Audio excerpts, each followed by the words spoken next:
Welcome to another episode of Florida Man Weekly. I'm Corn. And I'm Stubbs. Man, this weather's been beautiful, huh? Yeah, I mean, I can't really complain over the past couple of weeks. I mean, it was chilly that one weekend, but today and yesterday, I mean, almost perfect. Yeah, no complaints here, man. It's better than that whole slave hot thing we were doing a couple months ago. I mean, I wouldn't know about that, you know? Might be privileged to know about this. Well, I don't know either, but we'll just go along with that. All right, we're going to move on to our first story. We're going to call this one Doc McStuffins. This one comes out of Pinellas County. Have you ever had any police interactions, Stubbs? Yes, I have quite a few times in my younger, early 20s and late teens. Oh, okay. Let me guess. Violent gang member? Always. I mean, you got me. Right? I mean, that's what tattoos mean, apparently. Right? Okay. Yeah, that's what those teardrops mean. Right. No, nothing major. Just major. Just mainly being too loud, disorderly conduct. Not disorderly conduct, but disrupting the peace from parties and whatnot, my rebellion days. So. Gotcha. Yeah, I've only had a whole buttload of speeding tickets because I wanted to be a street racer, and living in Kissimmee with all my Hispanic friends, I thought I was a street racer, and clearly I was not. Doing this, right? All right, but this guy had a different kind of interaction. This one comes out of Pinellas County. Martin Skelly, 41 years old. He was at a McDonald's. Go to McDonald's, you get your dollar menu, right, or your the Big Mac, or your McRib, or typical McDonald's. Yeah, your staples. standard. But this guy, he was arrested and caught with a 28 gauge needle filled with meth in his arm. Either just out and about. The story didn't really say, but police ended up arresting him and finding this needle with all this meth in there. So as he's being arrested, they ask him if he had any other drugs on him, and they said, if you better tell us now, otherwise you're going to get some additional charges. Of course. So he's like, well, I don't have nothing, ossifer, and blah blah blah, and you can't take me. You can't tell me anything. Yeah, all that good stuff. So they take him to jail. During intake, they search him, and then they find another bag of meth deep in his belly button. Wait, this guy, yeah. So obviously has an innie. A major idiot. I guess you would have to. I mean, how far back do these? Even when I was bigger, I don't think my belly button could have held a whole bag of meth. But this guy is 5'9", 380 pounds. Whoa. So I think that's some serious hiding space right there. Absolutely. Especially inside a belly button, I could probably assume there's probably some other things where you could hide it too. Definitely so. So of course that's an additional felony for introducing contraband into a correctional facility. Right. But I don't know if I would be willing to do the drugs that I hid in my belly button. Have you ever seen the stuff that comes out of your belly button? I mean, yeah. I typically shower every day, so I don't have anything. You typically shower every day. So I don't have much stuff in my belly button because I shower. So I'm not sure what you're getting at here. Do you have random stuff in your belly button? No, just like a jelly bean here and there. But it's come on. No, I'm joking, but. Are you really? No, I'm 100% joking. I'm the cleanest guy you've ever known in your life. But I don't know if I'd want the drugs. Any sort of orifices in the body. I probably wouldn't be willing to do any sort of anything. I mean, I already don't do drugs, but if it was even, I don't know what I like. A shot of vodka, doing body shots off of people, right? So it's a big thing in bars. Yeah. Is they pour some liquor, usually in the belly button. Yeah, I've been to Coyote Ugly. Right, especially Coyote Ugly. I don't do that because I don't like drinking things or eating things off of people. Yeah, I mean, that's how, I'm pretty sure that's how The Walking Dead started, is people doing body shots and stuff. Yeah, absolutely. Right. The hantavirus or some shit, and zombies. Yeah, that's crazy. So I thought this story is actually going to where, when he said about that 14 gauge needle, that he was going to be another one of these lawsuits that he's going to go against McDonald's, because there's always crazy people trying to sue McDonald's. It's like, oh, no way, he found a 14 gauge needle. He ordered a Big Mac and found a 28 gauge needle full of meth. Oh man. So apparently he didn't. So he's incarcerated, drug addict, obviously. So Man, glad this guy's off the streets, and I'm glad McDonald's is safe someone needs to live another day. Right? Right. Right. Man, make sure, guys, Movember, make sure you're cleaning your belly button. Exactly. And stay away from that dollar menu. You don't know what you'll find. Oh man. All right. The old Florida cocktail Right. strikes Florida again. Cocktail. Yep. All right. So we're gonna move right along to our second story here. This one that we're gonna bring up has been widely talked about in the news media over this past week. We broke it almost a week ago, and since then it has just started to blow up all over. So you may or may not have already heard about it. Now, this comes out of St. Lucie County. And what do you think we're seeing on the screen right there, Corn? Some sort of baking soda. Yeah, I mean, absolutely looks like it's cut like that, maybe. So for those of you who are listening, what we're looking at is a little over, I don't know, a couple ounces of Coke, powdered form. It's next to a penny, and then you have a mugshot. That mugshot is Joseph Zach. He's a 37-year-old, once again, out of St. Lucie County. So talking about police encounters. Okay. This happened to be a chance police encounter as well. Okay. That led to this story coming up. So let me guess, you had an 8-ball just hanging out of the car, or what? Like swinging it around. Just swinging it around. He's that Coyote Ugly getting litty titty. Not quite. He was at a motel though, so who knows what was actually happening? Oh man! Initially, let me guess. Married, meeting a hooker, or the story didn't go too in depth. I mean, if we want to Okay. call this guy up on the prison phone and see what sort of interview we maybe get with next him, season we will. Maybe next season we will. Next season, yeah, we'll see what happens. So this guy, like any typical criminal, it's the small things that lead to the big arrest. And what happened was he was driving, didn't come to a complete stop at a stop sign, something so simple, blew the stop sign, and immediately there were lights and sirens behind him. Jeez, when will these guys know? You break one law at a time. Oh, if you're yeah, driving exactly. with drugs, Yeah. make sure you're the best you're the driver best on the driver road. ever. It is so Oh, safe, man. right? So he got pulled over when the police officer walked up to the door of his car, asking for the traditional license registration. Yeah. The officer noticed that there was a baggie of white filled substance in the car. Just right on the passenger seat or the dashboard. Yeah, exactly. No, it's like when the center console there.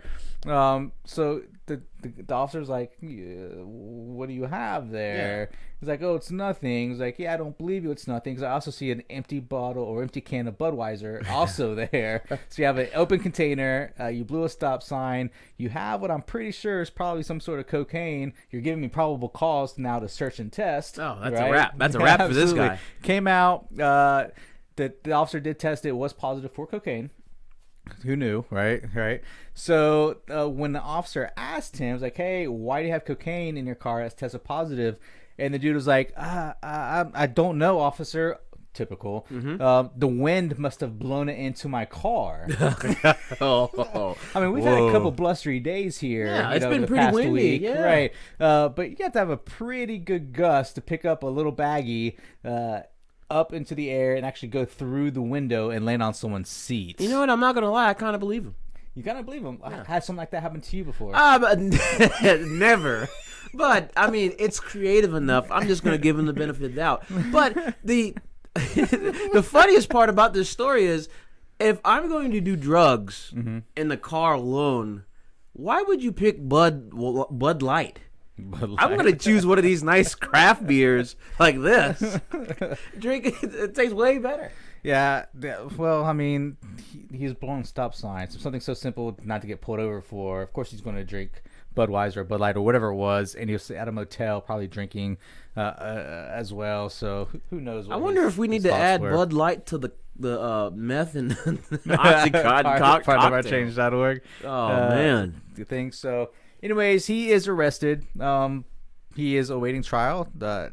So not only was he booked on drug paraphernalia, but obviously DUI because of the open container, failure to stop at a stop sign, another one, and providing false information to a police officer during investigation as well. So it just racked up, right? So any potential criminals out there, one, don't. I mean, it's stupid. But if you are going to, whenever you are doing one, make sure you are the angel of everything else, so you don't get that one. And if you're driving around with drugs, just make sure it's not open on the passenger seat or the dashboard, just in case you do get pulled over. I mean, this is you don't want to give away your freedom to the cop. Criminal 101.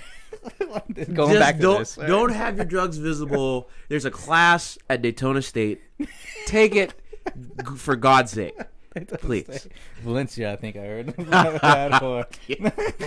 They have 3 levels. Right. What was the other one? That big online one as well. It's like Syracuse online or yeah, I know you're talking about. Find whatever online college is advertising for you that you see in your advertisements and go sign up for a criminology class.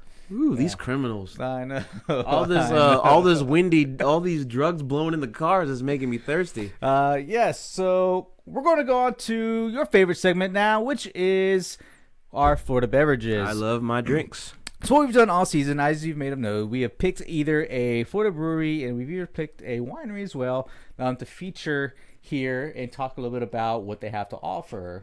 So going right along with that, we're picking a beer out of close to us. Now, this is actually from Volusia County, out of Ormond Beach City, which is, if you're not familiar with Volusia County or Daytona, Ormond is like a little subset of it, right to the north. Very cool little place.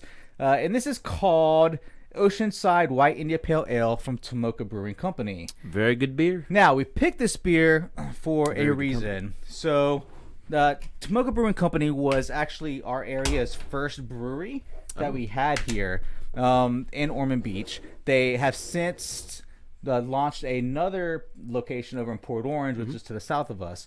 Well, today was the Ormond location's last day to be open, but their Port Orange office is still open, or their brewery is still open. So we decided to pick one, and we wanted to feature them to kind of pay a homage to the first brewery that we had here in our area, and just kind of say farewell to the Ormond location. So without further ado, I'm going to pop it open and sort of get into it. Sounds good. Cheers. Cheers. Cheers to Mocha.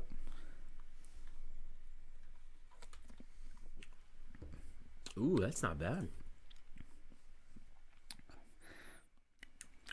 Yeah, so this beer is made with some wheat and Pilsner malt, and also has a lot of grapefruit rind or peel that they also brew it with. They actually say that they use quite a lot of the grapefruit to kind of get that flavor. You can definitely get it. Definitely has a slightly bitter aftertaste, but not bitter enough to take away from the flavor of the beer. Yeah, they say it has a pretty hoppy front taste. I do like at the very immediate, very tip of the tongue, you can taste the hops, but I think that bitter from the peel, from the grapefruit taste, kind of covers it. And I love grapefruit. It's probably one of my favorite fruits ever, just because it is so bitter yet sweet at the same time. And I think they did a really good job of blending the flavors of the hops as well as with the grapefruit here.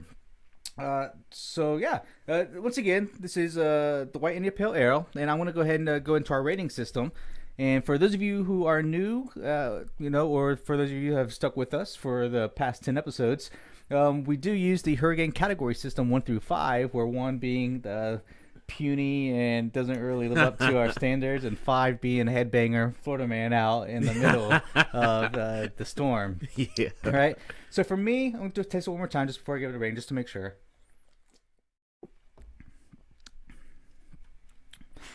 Yeah, that's good. So for me, I'm going to give it a 4. Nice. It's very drinkable, and like I said, I think it's a lot because too of the grapefruit flavor for me. So, I'd give this a Cat 3. Solid all around beer. Not too. The bitter aftertaste is a little bit much for me, but I do like the flavor of the beer. It's just the finish. I do not really care for it that much, but I could drink this fairly often, and I bet this would pair well with several of your standard Florida foods. And I feel like this ought to be like a good summertime beer. Yes, very appropriate summer beer. All right, so thank you once again, Tomoka Brewery, for leading the way for all our current microbreweries that we have here in the area. Best of luck to you in Port Orange, where you are. And if you want to go check them out at tomokabreweryco.com. And once again, this is the Oceanside White India Pale Ale. Thank you for paving the way, Tomoka Brewery. That's right. Thank you. All right, we're going to move on to our third story. This one's out of Miami Beach. Have you ever gotten into any public altercations with women, Stubbs? Once. Do tell. It was at a beer fest. Go on. Okay, so actually, it might have been an Orange Crush Fest. So, are you familiar with the Orange Crush? Yes. So one of the best drinks ever. This was back once again when I was living up in Virginia. Everything that ever happened to me exciting seems to happen to me when I was in Virginia. But yeah, so we're at what's called I think it was called Orange Fest. And it's this big festival that's put on, and it's all about Orange Crushes. And they bring in all these bands and everything, and they rock on. It's a good 2-day festival. And did you win the fight? So, it depends on what you define as win.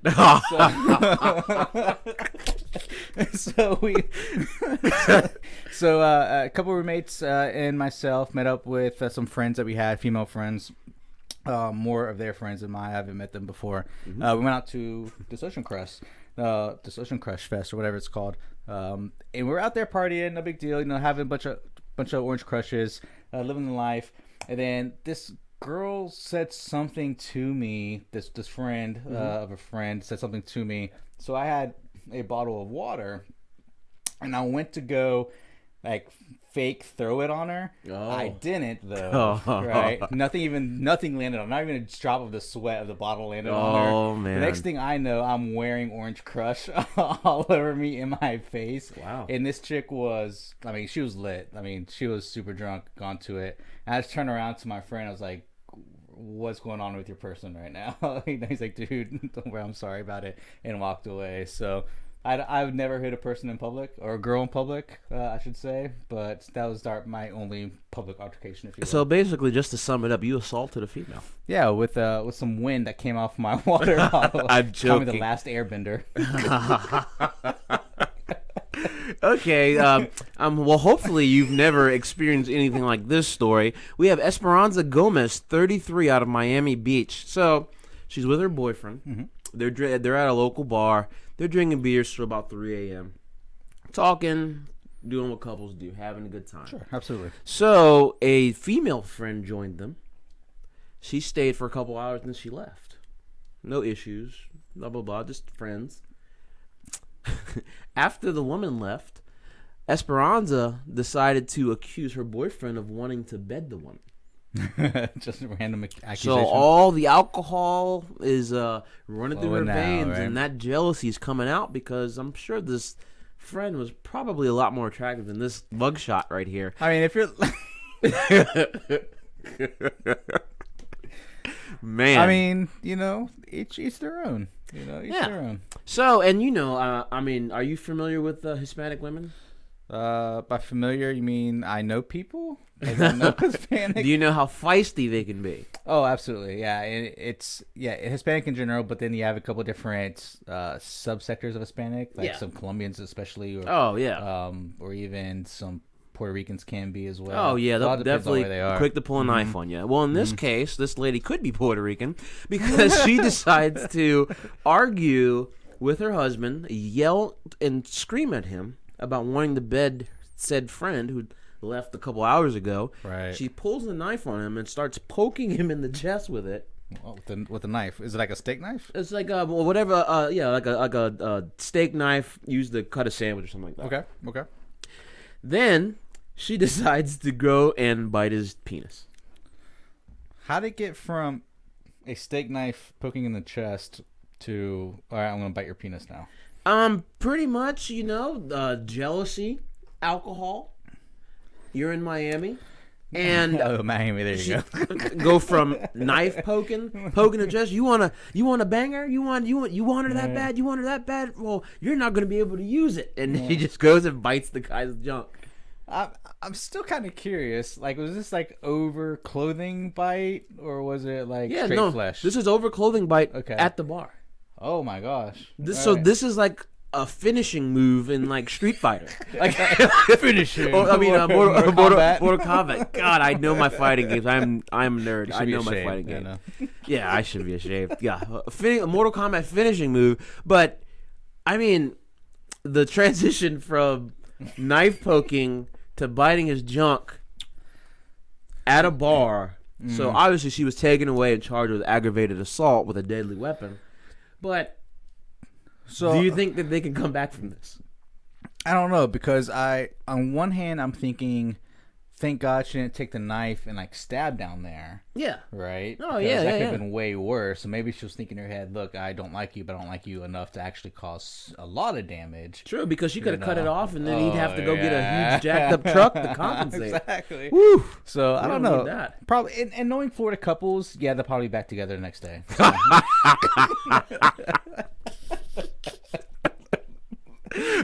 Immediate 8 a.m. Facebook post. I love my girlfriend. Exactly. She's my world. Pictures together. Oh man! Yeah. Even though she just bit through my my lucky denim. Oh man! You'd be like, I made her upset. It was my fault. Oh man! Yeah. So she's in jail right now. I don't know if you can come back from that, but that's a pretty crazy ass story. I know. Yeah. So, man, that's a hard one to judge. I don't know. We'll see. Right? Definitely. We'll hold it up. All right, so now we're gonna move into our next segment, which is one of your favorite segment, my favorite. Florida Man versus the World. This is where we find stories around the world that kind of reek of Florida. Yes. So I'm gonna go on with the first story. We're gonna call this Holy Moly. Holy moly. Okay. So Stubbs, are you a God-fearing churchgoer? Yeah. So I'm not super. I haven't gone to church in quite a long time, but I am religious. Yes. Okay. So have you ever noticed the stained glass paintings outside the church and very old school? What they depict? It's very old school. And actually, a lot of the ones I've been to are just mainly mosaics. So they don't really show one sort of image unless it's one main image, like above the altar or something. But yeah, every now and then it's usually like either Jesus or some angels or something. Gotcha. In the stained glass. So, do you also remember those YouTube videos where they would show different interpretations of people that saw X-rated things inside of Disney movies? Like Aladdin, they might be a wiener that people think is a wiener because people are just animals. Yeah, that was the palace, or the word sex and the dust from Mufasa dying. Yeah. I mean, these people are just reaching because they're just so repressed. It's all about content. Horny. They have nothing better to do. I know. So, all right. So, the location for this church was not given. But a lady named Rosie took to social media to share a picture she saw outside of a church of a stained glass painting of Mary holding Jesus. And let's pull the picture up and you let me know what you see. Let's do it. What do you see here, Stubbs? I see two pictures. Let's see. The one on the left, I can't really make out. It's kind of small for us. But it looks like someone getting baptized in the back left. Mm-hmm. And then right away, right above us, sort of, right above you, I see either an angel or a woman holding who I'm assuming to be Jesus. So, and that's what I see. Yeah, that's kind of what I also see too. But if you look toward his thigh, that shading looks like either he is getting a divine hand job. Oh, boy. Or she's really, really holding Jesus. I mean, stained glass. Do you know anyone that does stained glass? No, I don't. It's very difficult. No, I can imagine. It is, especially if you do it well. And depending on what glass is available and how stained it is, and art in general too, you go for lights and shading. So maybe the artist thought that shading the inner thigh there was a good idea. But then if you look on the outside leg, the outer thigh is shaded, which is weird too. Almost looks like like a tassel maybe. I think the artist for this particular piece used the shading to kind of add depth, and wasn't really thinking about the leg being bent at that particular angle to look like she was stroking Jesus. I will say, when was the last time you went to church, Corn? It's been a while. Okay, so when you were in church, were you 100% focused on the pastor or whatever sermon was going on at the time? Of course. Yes, sir. So your mind never wandered at all because it might be kind of boring and not really suiting. Never. Nothing can break my focus. All right. So for me, my mind wandered all the time, right? So I'm not afraid to admit it. Oh, of course, I'm just fucking. Especially being younger, if you have an older pastor, it tends to get kind of boring. Yeah. So my first thing is whoever brought this up obviously wasn't interested into the sermon. She was way gone right at the time. Clearly, this person is strayed away from their faith. Yeah, and then two is probably a good thing she was actually in church if she's having these sort of images or thoughts. That's very true. It's very, very stretching. So she posted this on social media, and then thousands of comments later, puns about divine sausage and the such. Everything but you think of. I mean, man, how did that get approved? I mean, it's not like with the Disney movies. It's kind of just subtle, or it's open to interpretation. This is kind of just in your face. Just okay. There's a sex act going on here. Yeah, I have no idea what to say, but I definitely think that she definitely was interested. She needed to be in church if she's having this sort of be able to pick out these sort of things and reaching towards it. So I'm very surprised she didn't burst into flames when she walked in there. Right, we're probably gonna hit a little bit of music here. So yeah, cool. So a very good story to kind of start off our last Florida Man versus the World. Mine's getting ready to start right here.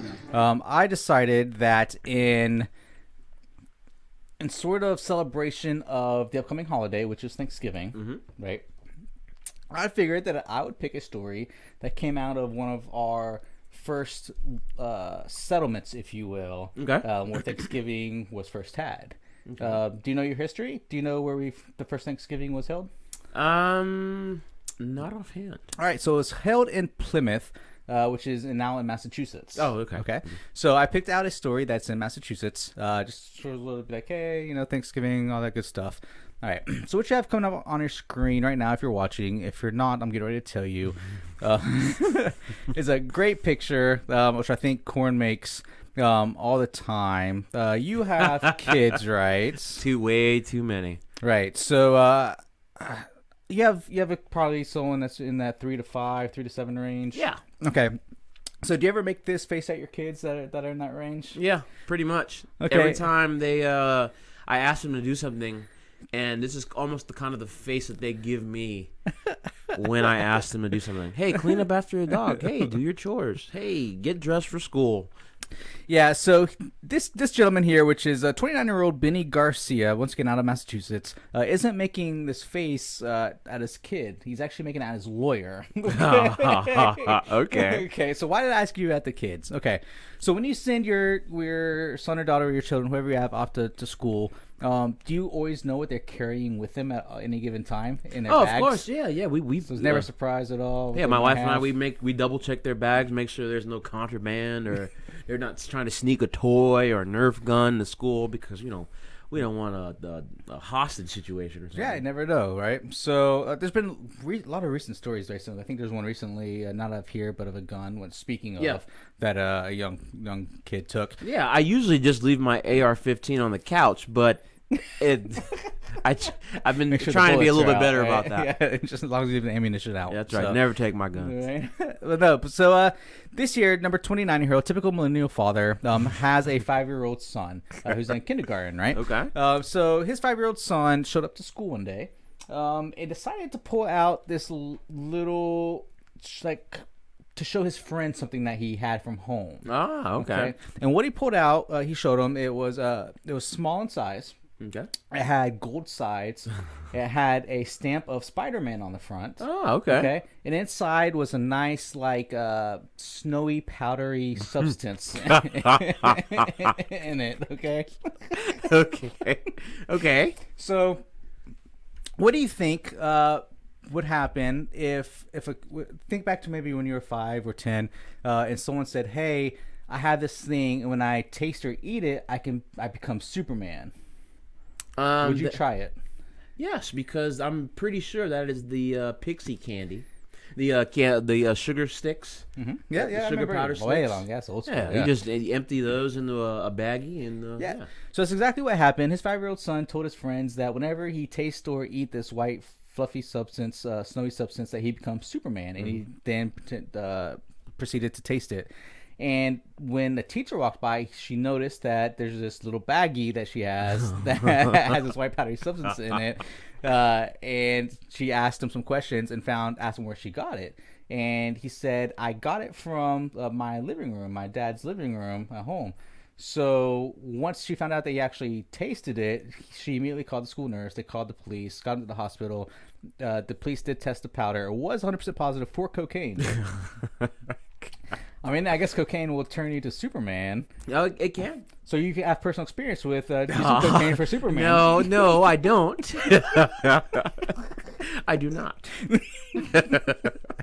Right. So, good catch. Cheers. Right. So when the father was questioned, he was immediately arrested, obviously, for child endangerment. When the police went to his house to sort of kind of look around what's going on, like how this kid get a bag of cocaine, they found 38 more bags of cocaine. Same stamped with superheroes. Trafficking. I know, trying to be all kinds of stuff. Absolutely. Found 2 bags of heroin in there as well. I mean, he was really trying to bring some Thanksgiving to some people, with all this. And then on top of it, he was recently on probation for a drug charge in 2018 as well. So once an offender, always an offender. Obviously, Father of the Year here goes to this guy letting his kid become Superman. Would you ever give your kids anything if they could become Superman? No, I definitely wouldn't. But I would. But clearly, this guy failed Criminal 101. So how would you do it better? I'm going to plead the fifth on that one. All right. But he's still incarcerated, waiting for the next step. His child, unfortunately, I mean, this is a hard thing, has been placed into Child Protective Services. And it's always hard when a child is ripped away from the family. But, I mean, obviously, it's probably a better case for this person or for this kid because of such a neglectful father. But yeah, definitely. All jokes aside, I would never do anything to jeopardize the lives of my children. But, man, just this guy is just... Right. So those are our 2 stories. We want to hear what you have over the break. So send us stories at flmantoday.com. Send us all you got because we'll be reading them for sure. All right, moving along. We're going to our feels section here. And what you see on your screen right now is... not a whole bunch of hippies that are trying to do yard yoga. I thought it was some sort of flash mob. And that's exactly what it is, actually, Corin. So good job. Yeah. So it is a flash mob. This comes out of Miami-Dade County. Old Pop-Pop is trendy. Yeah, right. Yeah, this comes out of Miami-Dade County. And earlier this week, a whole bunch of nonprofits got together to try to bring awareness and some fundraising to a project called I believe it's called the Underline. Is the name of the project itself. And what this is, like I said, once again, in Miami-Dade County, what this Underline does, it's a 8 to 10 mile stretch of trail, kind of like a concrete jungle almost, a concrete trail, but it goes under the metro that they have down there. And the whole point on it is to create a walking trail, a biking trail, have some parks on the side, kind of that whole city beautification sort of project. Yeah. And it's all nonprofit work that's done for it. So people who are building it is all nonprofit agencies. So once again, a whole bunch of local nonprofits got together, decided to, hey, let's go out in the middle of morning rush hour traffic in Miami-Dade and put on a flash mob, which they did. They got a lot of attention, raised some money. They're going to start having the first part of the trail is due to be finished in about 8 months. So summer of 2020 should be the first part. So really good project for Miami-Dade. Like I said, to make it more walkable, have a lot of good parks, just kind of do a little bit of city beautification. Nice. That's definitely a good thing for the area. Yeah, for sure. All right. And continuing with our next segment on Movember for issues related to men and their health, we're going to talk about liver cancer today. Your liver is basically your largest organ in your body, and it helps your body digest food, store energy, and remove toxins and poisons. Mm-hmm. Some risk factors for liver cancer include having hepatitis B or C, heavy alcohol use, cirrhosis or scarring of the liver, having an iron storage deficiency, and being obese and or having diabetes. Some symptoms may include a lump or pain, usually in the right side of your abdomen, or yellowing of the skin. But however, by the time those symptoms are showing, it's usually too late. Yeah. So that's why it's really important for our men out there to get screened every 6 months, once a year. Make sure you're going to a doctor and getting treatment or getting a health screening. To treat liver cancer, you have sometimes surgery, radiation, chemotherapy, or liver transplant. Usually, it's liver cancer has tripled more since 1980, and there are about 5.5 million Americans that have been affected by liver cancer. For some more information about liver cancer, you have the Liver Cancer Foundation at liverfoundation.org, and you have the ILCA, which is at the ilca-online.org. You can check them out for more information on liver cancer. Yeah, liver cancer is definitely a big deal. I mean, a lot of men, we're going to be a little, we're going to lean a little bit more towards the men's side. I mean, we're talking about men's health. Do like drinking, right? It's sort of something that we like to do. I'm not saying that women don't, but men do as well. And back in 2015, actually, I was diagnosed with a high lipoid count in my liver, and they made me stop drinking for 6 months to go do some rechecks just to make sure it wasn't cancerous, to make sure that everything kind of went back together, and it was. So I stopped drinking for 6 months, and it went back down. No issue since, thank goodness. But not everyone is as lucky as that. So definitely talk to your doctor. Make sure you get checked up. But it all starts with a checkup. Definitely get checked out. Do those yearly checkups. Absolutely. Could definitely save your life. So we're not going to be here next week, which is the end of November. So check out our glorious beards and mustaches we have now. Or whatever I'm growing. We'll both post a picture on flmantoday.com from November 30th, so you can see what our final beard product is. We hope you guys that are out there, or those people that are able to grow facial hair, are doing it. Once again, in support of November for men's health. It's very important. Definitely jealous over here. Good Lord. So speaking of not being here next week, this is our final season episode. So season finale. We've been here for 11 weeks now. 11 episodes, successful. Thank you. Fun times. Thank you, everybody, for tuning in and checking us out, taking the time to spend your Sunday with us. That's right. I know it's 9:30. Sometimes we go a little over. If you're listening to us on your morning drive or back home from work, just something to have a little bit of comic relief in your day. Hopefully, we brought that to you. That's our point. That's what we want to do. We know that we tend to make fun of a lot of people, but it's mostly the stories that we try to make fun of, not necessarily the people themselves. So that does kind of bleed over. We understand that. We want to hear what you want to hear from us coming up in our next season, which will begin early next year. Shoot us all your insights or recommendations, your stories. You can either email those to us at stories@flmantoday.com or post them on our social media. We are on Facebook, Twitter, and Instagram at FLManToday. So any of those avenues, you can definitely reach out to us to let us know what you want to hear, what you want to see. We have some great ideas that we're going to be implementing, some new segments for next season. I'm so excited. You guys get ready. It's going to be so much fun. Make sure you tell your friends. Give us those likes. Give us those thumbs up. Give us those 5 stars so we can continue going because we want to bring some awesome content to you guys. All right. Once again, thank you, everyone, for tuning in with us and joining us for our final show this season. Thank you for taking your time out of your busy weekend to spend with us here on this Sunday evening. Once again, stay up with us through social media. That's right. And next year, look out for more bonus content from us. Once again, signing off, I'm Corn. And I'm Stubbs. Stay classy, Florida.